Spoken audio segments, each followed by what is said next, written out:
ఈ మహారాష్ట్రలో ఉన్నాము.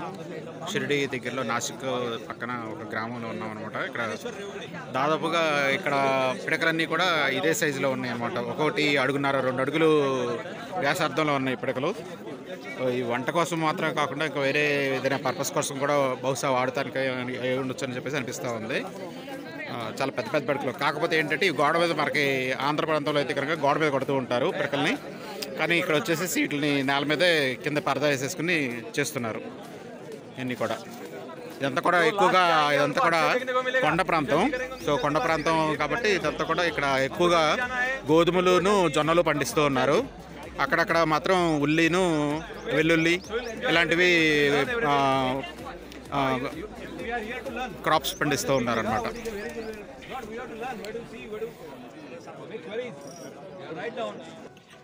ఇది ఇందాడ పశుగ్రాసం గురించి ఇది మాట్లాడుకున్నాం. దీనికి ఆల్ఫా అని కూడా ఇంకొక నామం ఉందంట.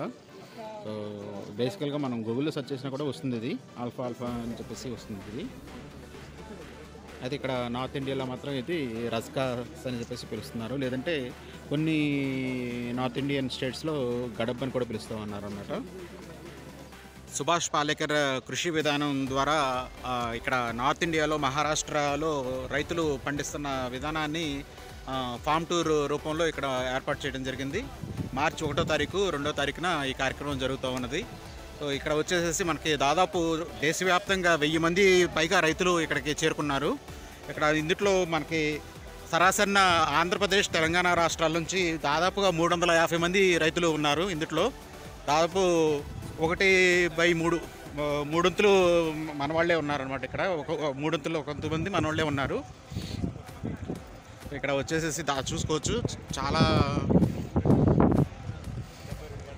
చాలా మంది వచ్చారనమాట. దాదాపు ఒక 15 బస్సుల్లో దేశవ్యాప్తంగా వివిధ రాష్ట్రాల నుంచి ఇక్కడికి రావటం జరిగింది.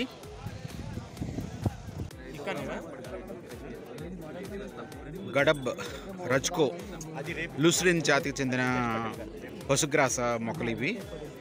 దాదాపు 5-6 నెలల వరకు పంట వస్తుందంట. ప్రతి 20 రోజులకు ఒకసారి కోసుకోవచ్చు నీళ్లు పెట్టుకుంటూ. ఇక్కడ మనం మహారాష్ట్రలోని పడలి గ్రామంలో ఉన్నాము. సిన్నార్ తాలూకా, నాసిక్ జిల్లా కింద వస్తుంది.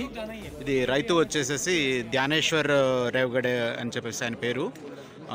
ఆయన పొలం అనమాట ఇది. ఇక్కడ ఆయన పాలేకర్ గారి ఎస్పీకే విధానం ద్వారా పండిస్తూ ఉన్నారు.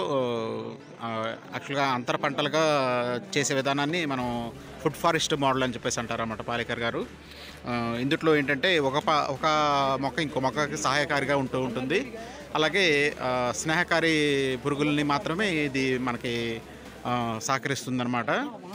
శత్రు పురుగుల్ని రానివ్వదు ఇటువంటి మోడల్ వల్ల. మనకి ఏంటంటే అన్నీ కూడా బ్యాలెన్స్ అవుతూ ఉంటాయి. నేచురల్గా మనకి ఫారెస్ట్లో ఎలా అయితే తెగుళ్ళు లేకోకుండా చెట్లు ఎలా అయితే మనగలుగుతున్నాయో అలా దీన్ని మోడల్ని తయారు చేశారనమాట పాలేకర్ గారు. సో ఇక్కడ రైతు వచ్చేసేసి ఇటువంటి మోడల్ని ఏర్పాటు చేసుకుని ఇందులో మెయిన్గా ఏంటంటే మనకి కమర్షియల్ క్రాప్స్ని కూడా ఎంకరేజ్ చేస్తూ చాలా గడిస్తున్నారని చెప్పేసి చెప్తున్నారు. సో ఇందులో చాలా వెరైటీస్ ఆఫ్ ఫ్రూట్స్ కానీ వెజిటబుల్స్ కానీ ఎక్సాటిక్ వెజిటబుల్స్ కానీ ఉన్నాయి. సో ఇవి మనం ఇక్కడ చూస్తానికి వచ్చాము. ఇవి మనం చూద్దాం.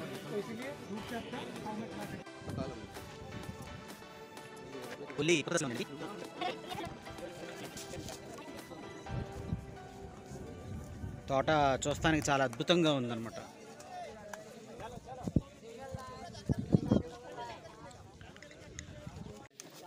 ఇక్కడ స్ట్రాబెర్రీను వెల్లుల్లి పెట్టారండి. 1.5 దూరంలో వచ్చేసేసి మనకి వెల్లుల్లి ఉంది. మధ్యలో వచ్చేసేసి స్ట్రాబెర్రీని అంతర పంటగా పెట్టారు. మధ్యలో కొన్ని చోట్ల మొక్కజొన్నను కూడా పెడతాం మీరు గమనించవచ్చు. ఇక్కడ మీరు గమనించవచ్చు మొక్కజొన్న అంతర పంటగా ఉన్నది. మొక్కజొన్న ఆల్రెడీ పిండి కూడా వేసింది, కాయ కాస్తూ ఉంది.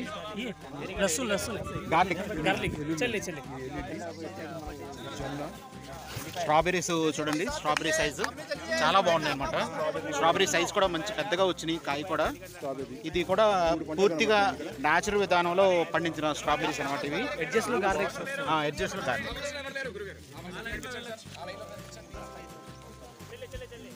స్ట్రాబెర్రీ సైజుని మీరు చూడొచ్చు, చాలా బాగుంది.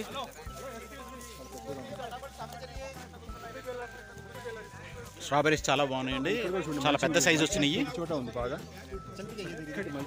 మల్చింగ్ కూడా అవును, నిజంగానే వాస్తవంగా మల్చింగ్ పంట మొత్తం కూడా మీరు గమనించవచ్చు, పూర్తిగా గడ్డితో మల్చింగ్ చేయబడింది. ఇది కూడా చెరుకు, బహుశా చెరుకు అయి ఉండొచ్చు.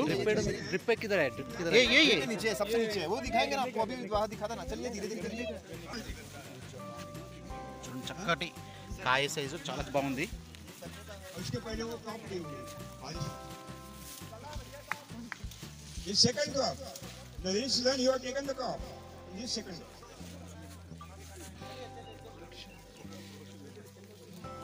We can go in total Andhra Telangana, no problem, at anywhere. ఇప్పటి వరకు సైంటిస్టులు మనకు చెప్పింది కేవలం చల్లటి ప్రాంతంలో మాత్రమే స్ట్రాబెర్రీస్ పండుతాయని, కానీ ఇక్కడ నడండాకాలంలో 42-43 డిగ్రీలు దాటిపోతుంది. ముఖ్యంగా నాగపూర్ విదర్భ ప్రాంతం అయితే అసలు చెప్పనవసరం లేదు, ఎండలు బీభత్సంగా కాస్తాయి. కానీ అటువంటి ఏరియాలో ఇంత ఎండాకాలంలో ప్రస్తుతం 38 డిగ్రీలు, ఇవాళ మిట్ట మధ్యాహ్నం 12 గంటలకి 38 డిగ్రీలు ఎండ కాస్తుంది. అయినా సరే ఆచ్ఛాదన చేసుకున్న తర్వాత చూడండి ఎంత సూర్యుడు బెండ. మొక్క ఎక్కడ పోషక లోపానికి గురి కాబడలేదు, మొక్క ఎక్కడ ఏ రకమైనటువంటి రోగానికి గురి కాబడలేదు, మొక్క ఎక్కడ నీటి తేమ యొక్క ఇబ్బందికి గురి కాబడలేదు. ఆచ్ఛాదన చేసుకోవడం వల్ల ఎన్ని రకాల ఉపయోగాలు ఉన్నాయి?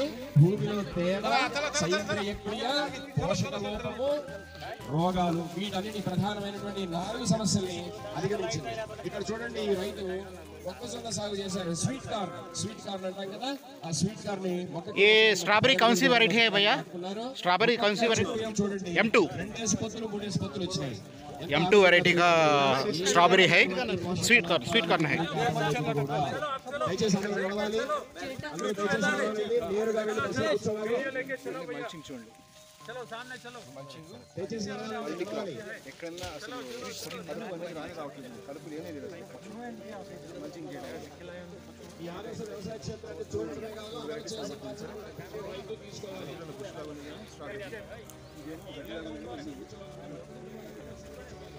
స్వీట్ కార్న్ మొక్కజొన్న బాగా పండింది. మొక్కజొన్న కూడా అంతర పంటగా పెట్టినప్పటికీ కూడా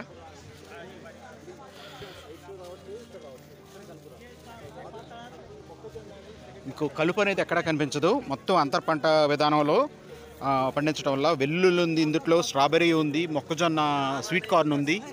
సో ఎక్కడ కూడా మనకి కలుపు అనేది లేకోకుండా చక్కగా చాలా బాగుంది ఈ పంట అనేది.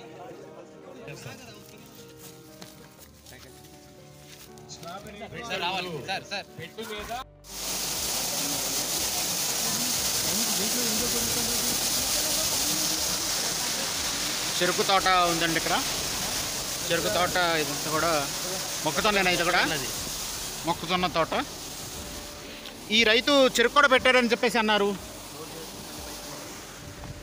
ఇక్కడ చెరువు ఉన్నట్లుంది, చెరువు దూకున్నట్లున్నారు.